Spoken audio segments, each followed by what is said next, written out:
Topic of discussion is Golgi apparatus। और इससे पहले अगर हम सेल के स्ट्रक्चर को देख लें तो सेल कंटेन्स न्यूक्लियस। न्यूक्लियस के साथ हम रिलेट कर रहे होते हैं एंडोप्लाज्मिक रेटिकुलम को। इसकी दो फॉर्म्स RER और SER। कुछ सब्सटेंसेस ऐसे हैं जो RER SER पे फाइनल हो जाते हैं। They are released from the SER in the form of vesicles, और उनकी एग्जांपल्स में हम डिस्कस करते हैं पेरोक्सिसोम्स को और ग्लाइऑक्सिसोम्स को। कुछ केमिकल सब्सटेंसेस ऐसे हैं विच नीड फर्दर मॉडिफिकेशन, और सेल के अंदर जो प्रोसेसिंग के लिए या मॉडिफिकेशंस के लिए केमिकल सब्सटेंसेस की सेंटर मौजूद होता है, उस सेंटर को हम कहते हैं गोल्गी apparatus।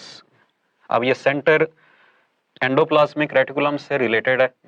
इसका रिलेशन कैसे बनता है और ये क्या फंक्शंस परफॉर्म करता है, इसका स्ट्रक्चर क्या है, उसको हम डिस्कस करेंगे। सो ऐसे chemical substances which need further modifications, they are released from endoplasmic reticulum by the process of budding in form of vesicles। और ये वेसिकल्स इन केमिकल्स को ट्रांसपोर्ट करते हैं टूवर्ड्स द गोल्गी apparatus। सो इसीलिए इन वेसिकल्स को हम ट्रांसपोर्ट वेसिकल्स का नाम दे देते हैं, because these transport chemical substances from endoplasmic reticulum to Golgi apparatus। अब गोल्गी apparatus के साथ इन केमिकल सब्सटेंसेस ने जाकर फ्यूज करना है, और उस फ्यूजन से गोल्गी apparatus डेवलप होगा। अब यहाँ पे एक एग्जांपल हम डिस्कस कर लेते हैं। सो पहले स्टेप में ये अराइज इन्होंने किया फ्रॉम SCR, और नेक्स्ट स्टेप में ये जाकर आपस में फ्यूज कर जाएंगे। एक और चीज भी यहाँ पे हम ऐड कर देते हैं कि क्योंकि ये एंडोप्लाज्मिक रेटिकुलम से अराइज कर रहे हैं, so these vesicles have cisternal membranes, इसलिए इनको हम सिस्टर्नी वेसिकल्स कहेंगे। और नेक्स्ट स्टेप में जब ये फ्यूज करते हैं तो फ्यूज करके ये डेवलप करते हैं वन सिंगल सिस्टर्नी सैक। ठीक है, इन्होंने अराइज किया from the endoplasmic reticulum from the SER, and then they will fuse together to form a single cisterny sac। This single cisterny sac is called Golgi body। So Golgi body को हम इस तरह से define कर सकते हैं कि it is a single cisterny sac। अब यहाँ पे केमिकल्स इसने रिसीव किए, अगर इससे भी आगे केमिकल्स ने ट्रांसपोर्ट होना है तो अगेन यहाँ पे बडिंग होगी। बडिंग के दौरान बनेंगे वेसिकल्स, ये वेसिकल्स आगे जाके फ्यूज कर जाएंगे, और फ्यूज करके ये एक और सिस्टर्नी सैक को डेवलप कर देंगे। इसको भी हम गोल्गी बॉडी कहेंगे। यहाँ पे केमिकल्स की मॉडिफिकेशन हुई, इन केमिकल्स ने अभी फर्दर मजीद प्रोसेस होना है, तो ये आगे जाके फ्यूज करेंगे and will give rise to another Golgi body. So इसीलिए सेल के अंदर ये जो गोल्गी बॉडीज हैं, they are present in form of a cluster or stack, and this cluster or stack of Golgi bodies or cisterny sacs is called Golgi apparatus। So single cisterny sac will be called as Golgi body। Cluster or stack of cisterny sacs is called Golgi apparatus। और मजीद हम यहाँ पे अब पढ़ रहे थे इन vesicles को। ये वो वेसिकल्स हैं विच transport chemical substances within the Golgi bodies। और इन वेसिकल्स के लिए हम टर्म यूज करते हैं एसोसिएटेड वेसिकल्स की या शटल वेसिकल्स की। सो एसोसिएटेड वेसिकल्स या शटल वेसिकल्स, हम उन वेसिकल्स को कहेंगे विच transport chemical substances with in the Golgi apparatus. और मजीद हम इसकी डिटेल की तरफ अगर आए तो इस गोल्जी अपरेटस में जब हम इन वेसिकल्स को ऐड कर देते हैं तो अब जो कंबाइंड स्ट्रक्चर बनती है that is called as Golgi complex. So तरतीब से इनकी डेफिनेशंस हम दोबारा देख लेते हैं। Single cisternae sac is called Golgi body, cluster of cisternae sacs is called Golgi apparatus, and this stack of cisterny sacs along with associated vesicles is called Golgi complex. अब इस Golgi complex की दो surfaces हैं।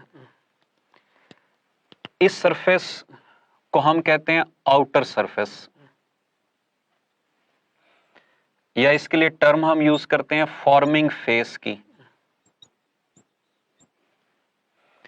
या इसको हम cis face का नाम भी दे देते हैं।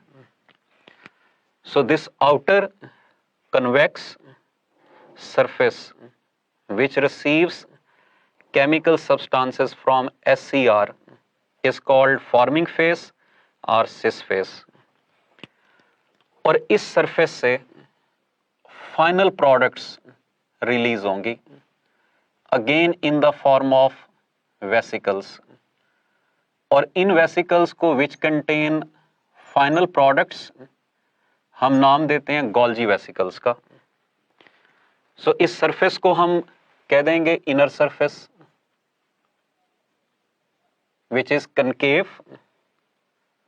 हम इसको मैच्योरिंग फेस का नाम भी देते हैं and it is also called as trans face.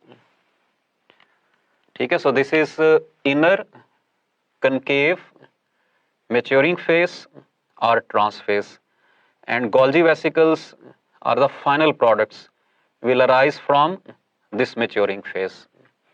So ये दो surfaces हमने इसकी पढ़ ली, outer surface और inner surface, और इनके different names को हमने discuss किया कि outer surface को हम क्या क्या नाम दे सकते हैं और इसी तरह से इनर सरफेस को हम क्या क्या नाम दे सकते हैं। अब अगर इसके मैकेनिज्म की तरफ मैं आ जाऊं तो सिंपली आप याद रख सकते हैं कि सबसे पहले इन्होंने केमिकल्स को रिसीव करना है, फिर उसके बाद इन्होंने इनको मॉडिफाई करना है, and most important modification is addition of carbohydrates into proteins and lipids. Proteins में ऐड होंगे तो ग्लाइकोप्रोटीन्स बनेंगी, लिपिड्स में ऐड होंगे तो ग्लाइकोलिपिड्स बनेंगे। So the most important function of Golgi apparatus is the modification of molecules and synthesis of glycoproteins and glycolipids. इसके बाद इन की फिनिशिंग होगी, they will be converted into final products, और उसके बाद इनकी पैकेजिंग होगी, they will be converted into packets and these packets will be released from the maturing phase in the form of Golgi vesicles. अब इसके अंदर different chemical substances हो सकते हैं, mostly are released outside the cell. So इसलिए हम ये भी पढ़ रहे होते हैं कि Golgi apparatus is commonly involved in cell secretions. ठीक है, like pancreatic juice is a cell secretion. So this pancreatic juice, its components will be released outside the cell through Golgi apparatus, और Golgi apparatus पे इन chemical substances की modifications होती है। एक और last में इंपॉर्टेंट पॉइंट जो Golgi apparatus के साथ हम रिलेट करते हैं, प्लांट सेल में इसके लिए एक और टर्म यूज की जाती है। These are also called as dictyosomes. अब इनको डिक्टियोसोम्स हम क्यों कहते हैं? Because they have role in the formation of cell wall. ठीक है, सो प्लांट सेल के अंदर इन दो फंक्शंस के अलावा ये एक एडिशनल फंक्शन परफॉर्म कर रहे होंगे, that is cell wall formation. और इस सेल वॉल फॉर्मेशन की वजह से प्लांट में हम इसको एक और नेम भी असाइन करते हैं, दैट इज ऑफ डिक्टियोसोम्स। सो ये बेसिक पॉइंट्स हैं। हमने यहाँ पे पढ़ा है कि गोल्जी अपरेटस अराइज कहाँ से करता है, बनता कैसे है, what is difference between Golgi body, Golgi apparatus and Golgi complex. इसके दो फेसेस हमने पढ़ी हैं, फॉर्मिंग फेस, मैच्योरिंग फेस। हमने गोल्जी वेसिकल्स के बारे में पढ़ा, एसोसिएटेड वेसिकल्स के बारे में पढ़ा, ट्रांसपोर्ट वेसिकल्स के बारे में पढ़ा। फिर उसके बाद हमने इसके फंक्शंस को देखा और इसके फंक्शनिंग को देखा है कि ये मॉडिफाई कैसे करवाएगा, सेल सिक्रीशंस के अंदर कैसे इन्वॉल्व होगा।